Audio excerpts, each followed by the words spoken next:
to position the people of God. He said, first of all, get your house in order.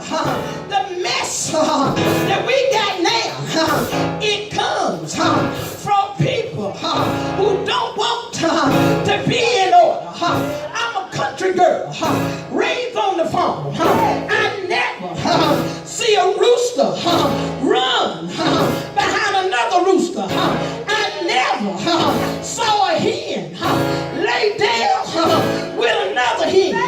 What you talking about? We got to bring order back into God's house, from the pulpit to the door.